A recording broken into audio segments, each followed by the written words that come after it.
Okay, well, I want to welcome you to the third session in the Evolution or Creation Seminar. Tonight's topic is dinosaurs. So let's get into it. But I want to give you a quick preview of the last session. We looked at the geologic column. We found that it was really only in one place in the world in the textbooks. We looked at dating methods, radiometric dating and whatnot. And then we discovered circular reasoning. You know, they date the fossils by the rocks and they date the rocks by the fossils. And we looked at some index fossils to help see the different time periods and found that they're all messed up. And then we looked at how fossils were formed and saw that fossils could form rapidly as well as all the other rock types. We looked at a few different rock types. We were told about 3 types, and we found a 4th type which had to do with God creating instantaneously with like the granites. So let's look at a meteorite. Sound, I think we're going to need that. Come on, play. No, don't push that button.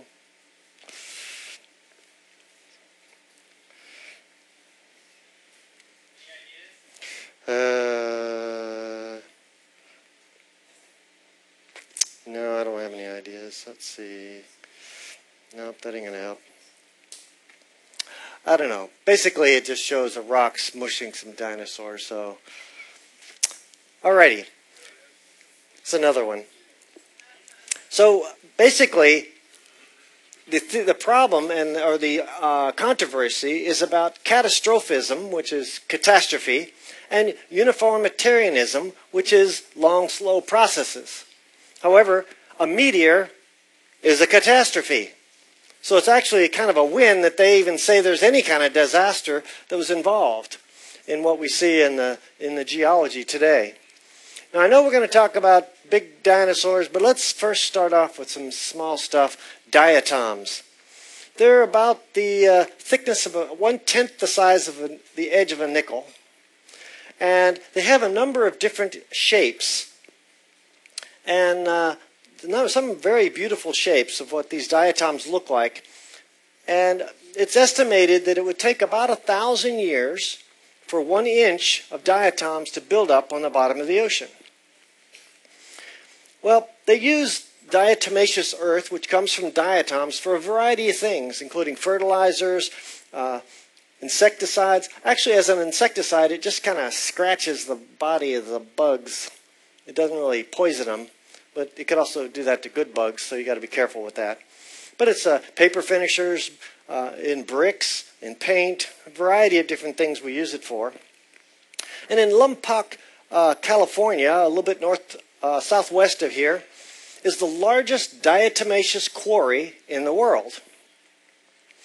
In the diatomaceous earth quarry in Lompoc in 1967, miners uncovered the fossil skeleton of a baleen whale, along with trillions of fish. I mean, this is like packed in with fossils all over the place. But the interesting thing about this whale, he was standing on his tail. All right, it takes 1,000 years per inch. So that whale had to stand there waiting for this stuff to build up for about 500,000 years. They also found pterodactyls in the diatomaceous earth. You know, they fly. They're not in the ocean, so that's kind of interesting. Here's a picture of a chunk of diatomaceous rock before it's all ground up into the earth that you buy. Now, if we go over to England, they have another thing over there, the White Cliffs of Dover. Now, the White Cliffs of Dover are basically chalk. You could probably break a chunk off and write on a blackboard. And this chalk comes from a skeletal remains of planktonic green algae. And there's so much of this stuff around that the evolutionists called the age when they exist the Cretaceous age. Creta is Latin for chalk. So they thought a whole age of these things where they lived.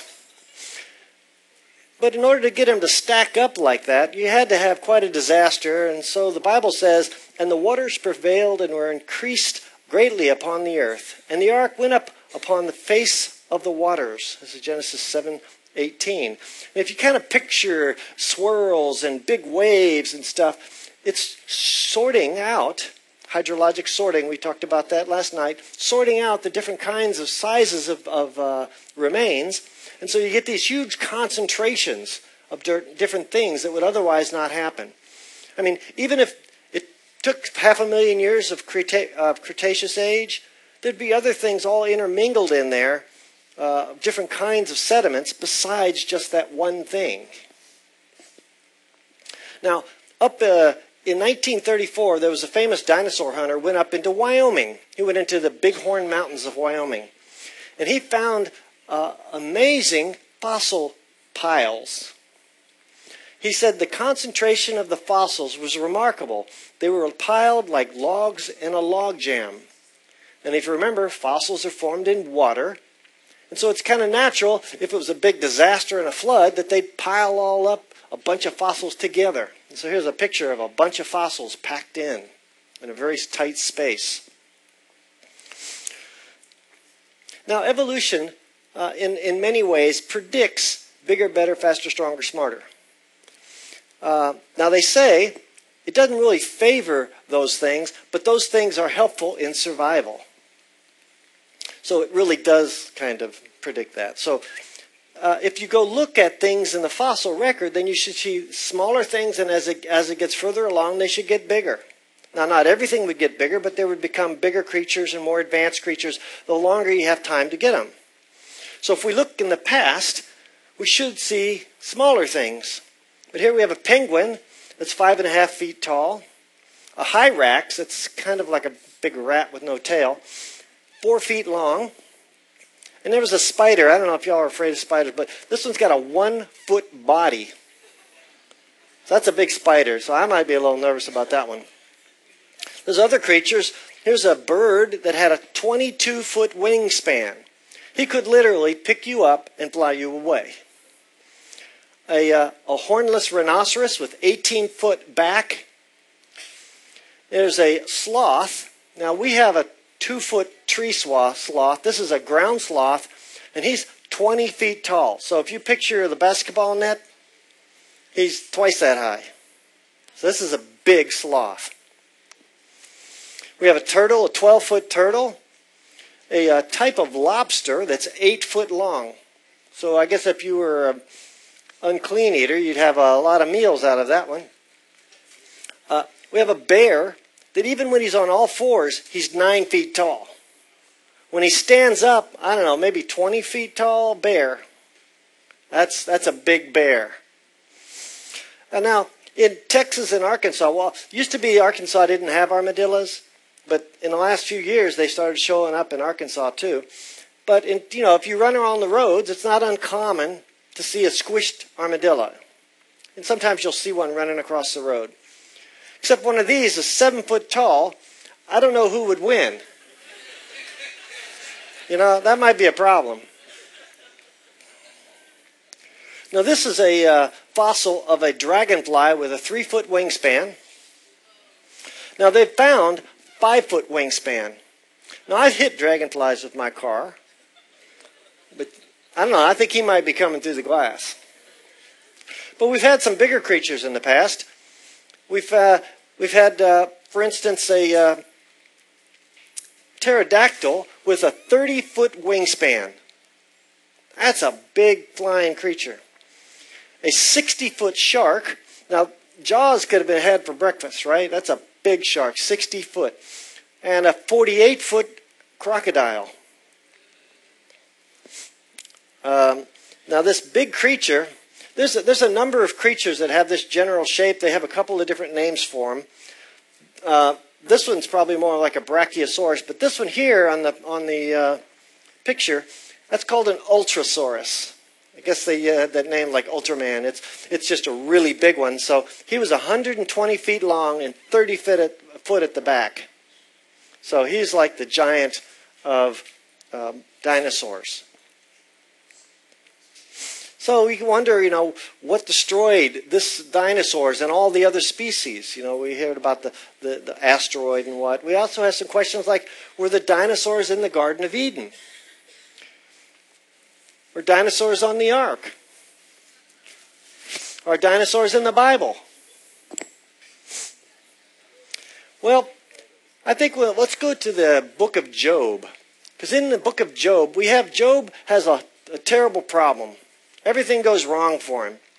And so him and his buddies start talking about what was wrong. They say, Job, you're a mess. And Job says, I don't know, maybe, God, what's up? So after 38 chapters, in the 38th chapter, God finally answers Job about this.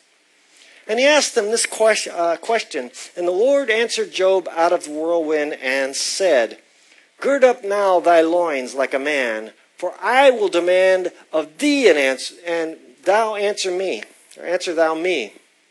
So he says, don't ask me questions, I'm going to ask you. You know, gird up your loins like a man up, right? Where wast thou when I laid the foundations of the earth? So that's kind of a profound question. You know, God doesn't ask questions because he needs information. He asks questions because he wants to raise your consciousness. So by asking Job this, it kind of put a little perspective on his problem, that maybe God knows a little more than he does. Well, he asked him some more questions. He asked him this interesting question, Hast thou entered into the springs of the sea? Springs in the sea? Well, that's kind of interesting because we didn't know there were springs in the sea until about 1976. And this is a really interesting question. Where is the way where light dwelleth? Way. You know, there's a big controversy about what is light. Some ways it acts like a wave, and sometimes it acts like particles. It kind of does both. It's just really strange stuff, and so God calls it a way. By what way is the light parted, which scattereth the east wind upon the earth? Now this is a really interesting statement, because what it's basically saying is light causes wind. Well, we now know that some of the engines that drive some of our thunderstorms is light. That's really interesting. Now we get through these questions, but we're going to get to a really interesting one here. And here it comes. Behold now Behemoth, which I made with thee. He eateth grass as an ox. Now I want you to remember, it says, I made it with you. So this is something God created. Okay? And it eats grass like an ox. Now if you look at some center reference Bibles, it'll say, supposed to be either the elephant or the hippopotamus. Now, if your Bible has this in it, you're free to scratch it out. Now, let's read a little further. It says, Lo now, his strength is in his loins, and the force is in the navel of his belly. Well, elephants have a big belly. Hippopotamus has a big belly. This guy has a big belly. This guy has a big belly. Next it says, He moveth his tail like a cedar. The sinew of his stones are wrapped together. Cedar tree, huh? Well, that tail doesn't look like a cedar tree. That tail doesn't look like a cedar tree. That tail looks like a cedar tree. And it goes on and says, His bones are as strong pieces of brass. His bones are like bars of iron. He's got some heavy-duty bones. Well, you know, this is a Brachiosaurus toe bone. That's a heavy-duty bone. You know why he has a heavy-duty toe bone? Because he's got a heavy-duty leg. You know why he has a heavy-duty leg? Because he has a heavy-duty body. He's 100 tons. It's about 14 school buses. And then there's another question God asks about another creature. Can you draw out Leviathan with a hook, or snare his tongue with a line which you lower down? Now, you can read along a little farther. You see some real interesting attributes of Mr. Leviathan. So I challenge you to go look at Mr. Leviathan. Not any creature we have around today. But the word dinosaur, for my little buddies up here, it was coined by Sir Richard Owen in 1841. Before that date, you could look in the dictionary, it's not there. He made it up at that date. So before that, what could they call big creatures like these if they ran across them? The only thing they had before that was dragon or monster. So, if dinosaurs were on their ark, where are they? Well, I believe that there's very, very few of them left now today, but there are still some, but they're in the more remote places because we tend to kill them whenever we see them. And there's still a few left. I don't think you have to worry when you go to the mall. Maybe you worry when you go there. But I think there's still a few left. You see, as human population grows and as we spread around the earth, we tend to shoot everything that's looking bad. I grew up in a town where they had an alligator as the mascot, and they had it on the wall. It was near Houston, near a bayou. But I went up and down that bayou in a canoe, and I never once saw an alligator. It's because they killed them all off. There weren't any left in that area. Well, there's reasons that they kill them. They kill them for meat. They might be a menace to the village. They keep walking on the top of your village, your houses, and messing them up. Or maybe you want to be a hero, save the town from this dragon. Or to prove that you're superior to the dragon, right? You gotta be a man. Or competition for the land. You hate you're growing some nice crops and this thing keeps coming over and stepping on your corn. Or maybe you like to pull dragon's teeth and use them for aphrodisiac or for medicine or something else, so they can make up all kinds of uses for them. Now, if dinosaurs were among us in bigger quantities before, and they're almost gone today, you would expect there to be many legends and stories about monsters and dragons. So, do we have lots of stories and legends about them? We do. There's thousands of legends, and they're all over the world. Every culture has stories about them. And I want to look at some of that. We have, for instance, Gilgamesh slaying a dragon. There was a Chinese legend that tells of a famous Chinese man named Yu. After the Great Flood, Yu surveyed the land of China and divided it into sections. He built channels to drain the water off to the sea and help make the land livable again. Many snakes and dragons were driven from the marshlands when Yu created the new farmlands. In Babylon, the chief god of Babylon was Marduk, which was a dragon. They had on the wall in Babylon, they had lions, which are real creatures, and they had dragons. Now, I get asked the question about amalgamations quite frequently, because there's kind of a rumor going around that amalgamations were what dinosaurs were. Now, I want to point out a couple of things. First of all, here we have, on the bottom left, we have a cross between a zebra and a horse. And you can see in the creature both of the things it was amalgamated from. And we have a horse and a donkey. And you have the mule in the middle, and you can see the genetics of it. And like for instance, the half man, half horse, centaur, the mythical creature of an amalgamation. Now, the Bible has some problems with this sort of thing, and it's mentioned in Leviticus 19:19. You shall keep my statutes. Thou shalt not let thy cattle gender with diverse kind. Thou shalt not sow thy field with mingled seed, neither shall a garment mingled of linen and wool come upon thee. So here it is. You shouldn't merge diverse kinds of animals together. Now I've got some Ellen White quotes, two quotes that I want to show you that I think will help clear up some of this. First, on the amalgamations is, but if there was one sin above another, which called for the destruction of the race by the flood, it was the base crime of amalgamation of man and beast, which defaced the image of God and caused confusion everywhere.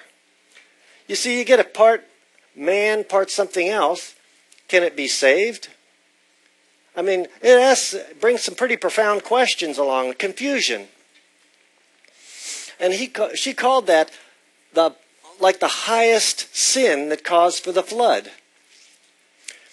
And then the second statement I got from her was this one: the confused species which God did not create, which were the result of amalgamation, were destroyed by the flood. So that means if it made it past the flood, it wasn't the amalgamation, right? You got that? Well, today, we're at it again. 10 ways science is using human-animal hybrids. Wow, that's kind of scary, huh? It gets worse. 150 human-animal hybrids grown in UK labs. Embryos have been produced secretly for the past 3 years. Now, this was in 2011. So that means we might have 6-year-old animal-human hybrids alive today. Well, this revelation about them doing this came one day. Let me read this. The revelation comes just a day after a committee of scientists warned of a nightmare Planet of the Apes scenario in which work on human-animal creations goes too far. I looked at that and said, well, what's not too far? Isn't any of that kind of too far? Well, it gets worse. Part human, part animal hybrid monsters are being created by scientists all over the planet. Crazed scientists all over the globe are playing God with the very building blocks of life. They justify it by, we're going to cure diseases, we're going to feed the hungry, we're going to make super soldiers and a superior race. Eventually, we could get to the point where there are very few 100% humans left. So, if you need any evidence that the world is about to end, there it is. God is coming soon. He's not changed. He destroyed the world once for this.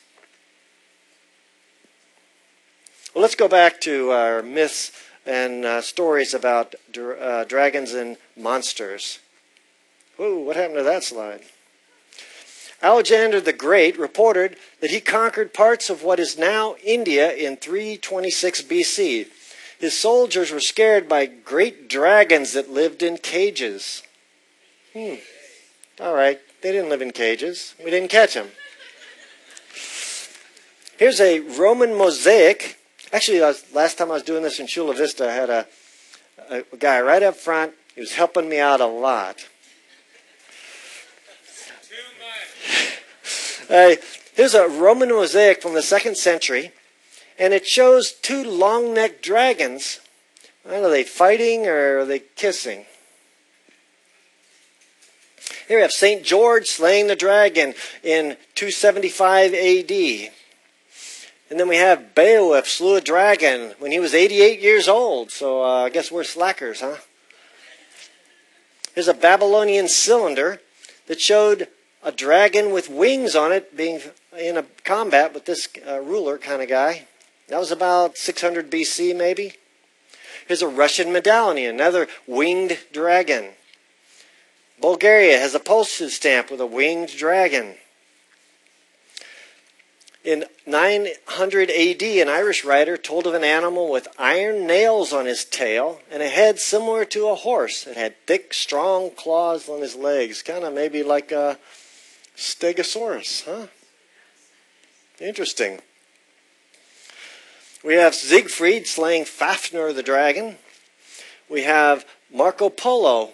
He went to China and he said that the emperor pulled his wagon with 2 dragons. The city of Nerlou, France was named in honor of somebody who slayed a dragon there. It said it was bigger than an ox, having long, sharp-pointed horns on its head. Looks a little like this guy maybe, huh? In the Grand Canyon, the Indians made some drawings on the wall. And if you look at some of the drawings, here's one that looks a little bit maybe like an Edmontosaurus. Huh, that's interesting. There's another one, kind of a wide body, long neck one. It could have been a turtle, but the way it's walking, it doesn't really look like a turtle. Now, down in Ica, Peru, there's an interesting place down there. First of all, Ica, Peru is the most arid desert in the world. And they found these strange giant drawings on the floor of this area. But in this same area, they also, the Spanish conquistadors found in 1571 these strange rocks with drawings on them. And the drawings had these strange creatures drawn on them. And here's this doctor from his museum in Lima. He's been collecting these, and he got the government to make these a national treasure. Otherwise, they were disappearing left and right. So now you can't sell them and export them. They're a national treasure. And he's got a bunch of these things. If we look at some of these rocks, look at this. It has a stegosaurus, a triceratops. How did these people know what they looked like to be able to draw them? I mean, we dug up some bones, and we got some nice scientists coming along in museums and try to figure out what these things look like. These look like pretty accurate representation. Here's one drawing of a native that got his foot stuck, and his buddies look like they're trying to help him out. Hey, look at this triceratops. You know, we've never gotten a triceratops skin. We don't really know what the colorations on these things are or the patterns of the markings. But here we have patterns and markings. Maybe this is the real patterns and markings of a triceratops. Isn't that interesting? Now, in 1572, an Italian scientist got a hold of a dead body of a dragon. And from the description, it looks like a Tanystrophus. Well, if you lived in that time period, you wouldn't go to a museum to see a fossil remnant of a dinosaur. You could see a stuffed one. Now, the land creatures had to be on the ark. But the water creatures, they didn't have to be on the ark to survive. And a lot of our ocean creatures could survive the flood, as well as perhaps some dinosaurs in the water. Now, the Viking ships often had these kind of heads on the bow. Here's another picture of one that has a different kind of head, like a dinosaur head or a sea monster head. Now, I don't know, would that attract them or keep them away? I don't know, that might not be good. But between about 1500s and the 1900s was the great age of sailing ships. These ships were basically made out of wood and had large sails, and they'd go through the water almost soundlessly. Today we have these big steam engines or diesel or whatever, and they make a whole lot of racket. And water carries sound for long distances. So during the time when we were going through the water with these really stealth sailboats, we had many sightings of sea monsters. Here's a missionary to Greenland, and he drew this sketch of a sea monster that he saw.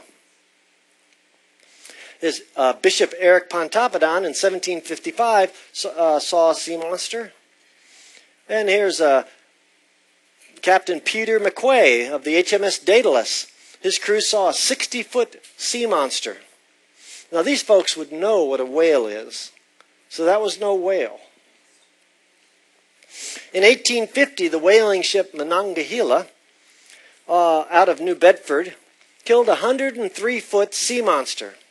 They were like a whaling ship, so they brought it on board, cut it up, boiled it up for the oil. They met up with another ship and even sold them some of the sea monster oil. They said the sea monster had 2 blowholes, 4 swim fins, and an alligator-like head. Maybe something like this. This is a type of plesiosaur.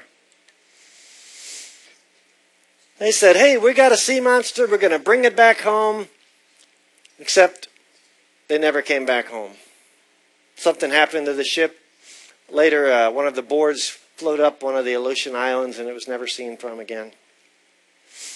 A World War I U-boat sank a steamer.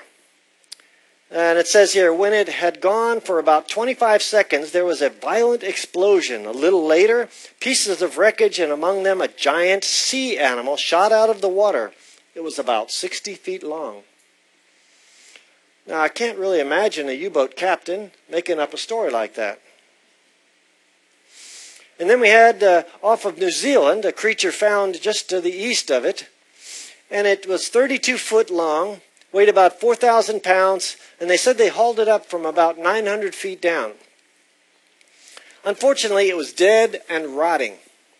It smelled to high heaven. So what they did is they examined it, but they threw it back. I mean, they were a fishing vessel out for fish, and they did not want to keep this thing around. So we got to look at it a little bit. Now, they've said, oh, that was a baleen whale, and the lower jaw was lost. Except I look at those two, and it doesn't look like a baleen whale to me. Now, they had a biologist on the boat. He examined it, and he made this picture. Notice the neck. The baleen whale doesn't have a neck. Looks a little bit like, I don't know, plesiosaur. Japan thought it was a plesiosaur and put out this stamp commemorating the event.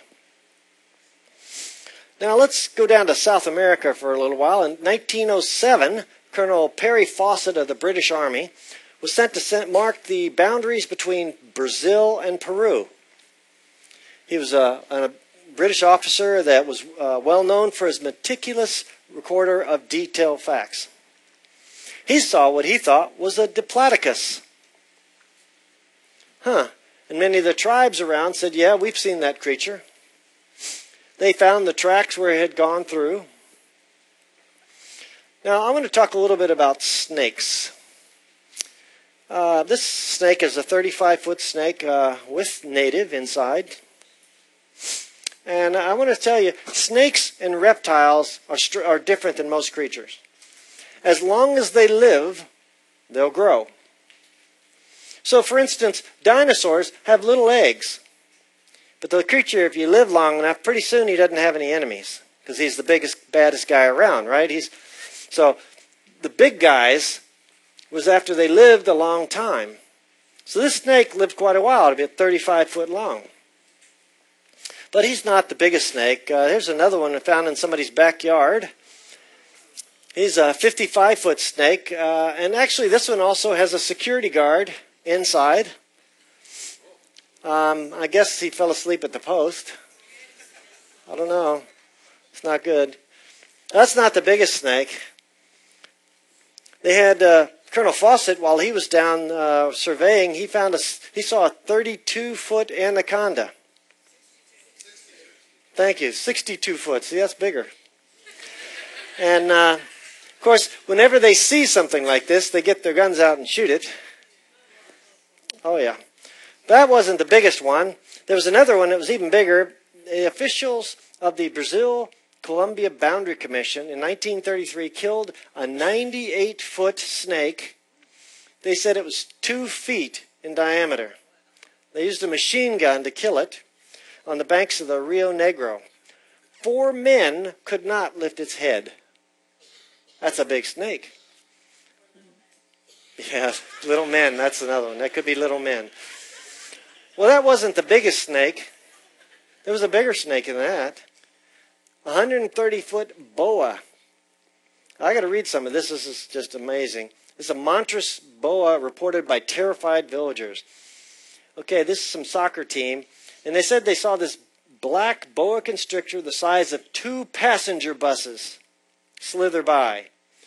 It was a 130-foot snake. It was 15 feet in diameter. It crashed through the jungle, undergrowth, felling trees and forging a ditch wide enough to drive a tractor through. Of course, they were terrified. And then it said they had 5 witnesses, and even the villagers, there was 300 villagers, they felt the effects of it dragging its body along the ground. And then it dived into the Napo River. You want to go swimming? It was very black. I just saw this cartoon, and I thought of scientists, seeing these drawings and thinking, what does it mean? What does it symbolize? Now, we've heard about the Loch Ness Monster. You know, if you believe in evolution, it's a real problem to have the Loch Ness Monster around, because it should have died off 65 million years ago, and there shouldn't be any. But if you believe in creation, it's only a few thousand years, and there could be a few still left. No big deal. Well, in 1933, they took some dynamite and they cut out a notch next to the lake so you could drive along the lake. The very next year, after they put the road in, they had 52 sightings of the Loch Ness Monster. Since then, they've had 9,000. Well, you think, if you had that many people see something, you'd think, well, it's there, right? But why do they say it's not there? See, they kind of think it's like one of these, a plesiosaur. Actually, there's several kinds of plesiosaurs.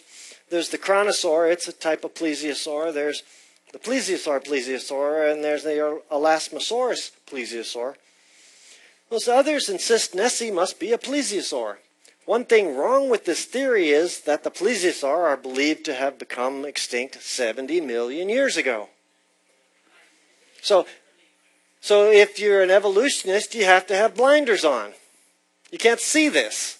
It's a problem, because if it exists, it kind of disproves evolution. Well, Arthur Grant, he had a direct encounter with Nessie. I guess it crawls off on the land sometimes. He almost ran into it with his motorcycle. He drew this picture of what he thought it looked like. The Spicer family reported seeing it carrying a sheep off. I said, I know how to catch a plesiosaur. We stick a little sheep pen beside the... Anyway.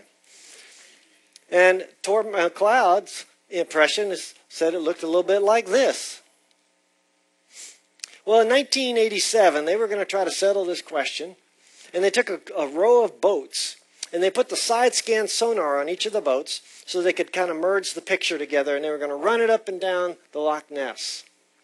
Well, the problem is it's very deep, and it's all wrinkled up like a raisin.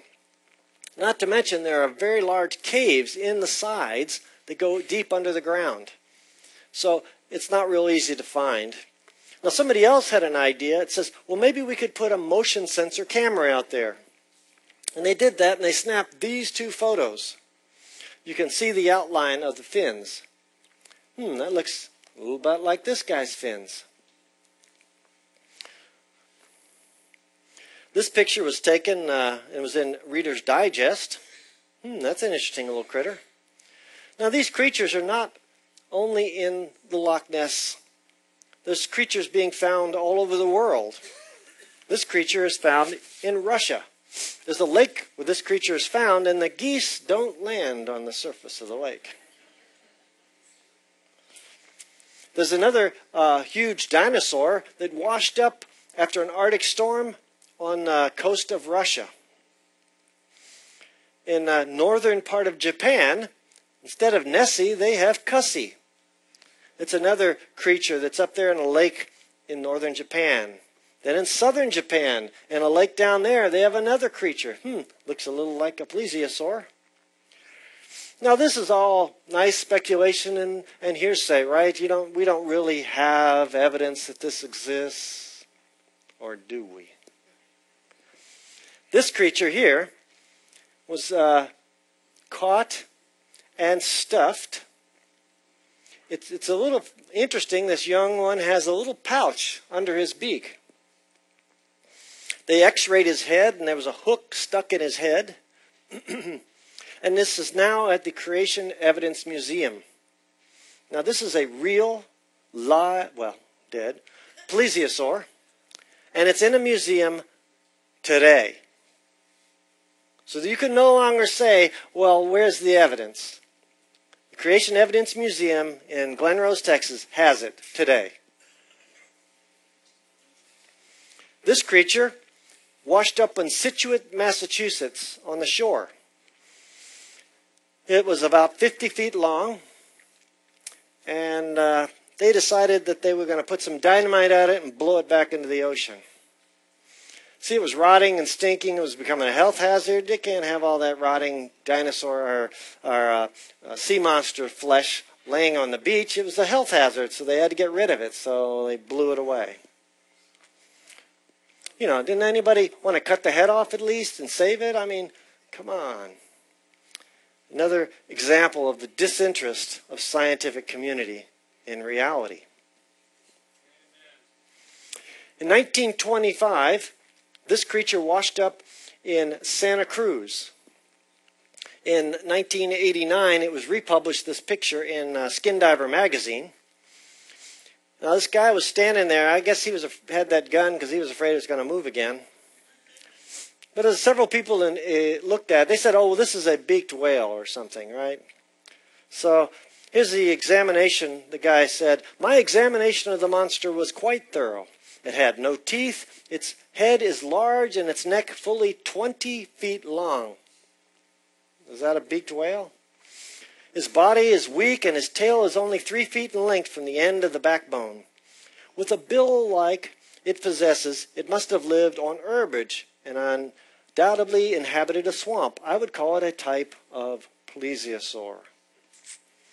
And then another Judge Springer also looked at it and said it had evidence of 2 short feet flippers and probably swam with its head high above the water. This is in Lake Champlain. They called it Champ. And we've got pictures of that. Sandy Mancy had like a several-minute video of this thing swimming in Lake Champlain.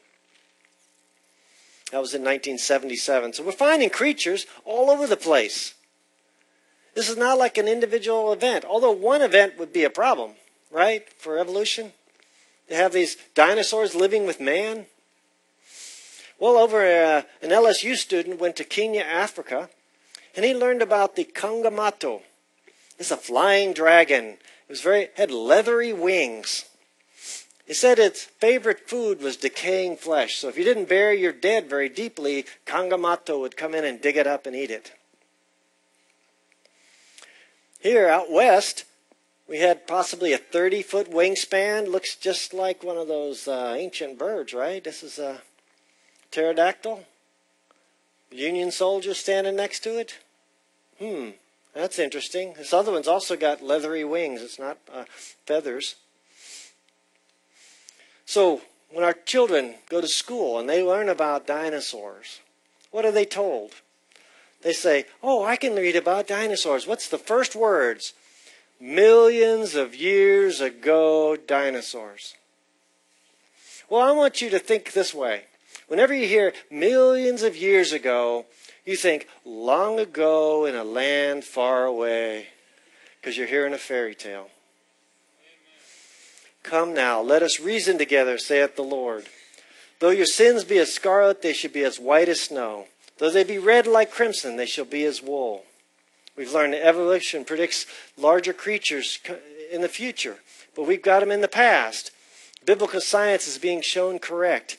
Dinosaurs are mentioned in the Bible. Many dinosaurs have existed recently. Evolution has to have dinosaurs and humans separated by a huge time span, but we're living together at the same time. So our next session, I'm going to look at the Darwin theory head on.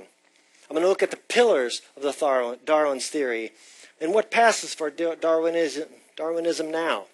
I want to look at micro and macro evolution, the ascent of man.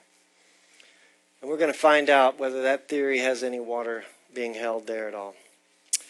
Could you bow your heads with me here?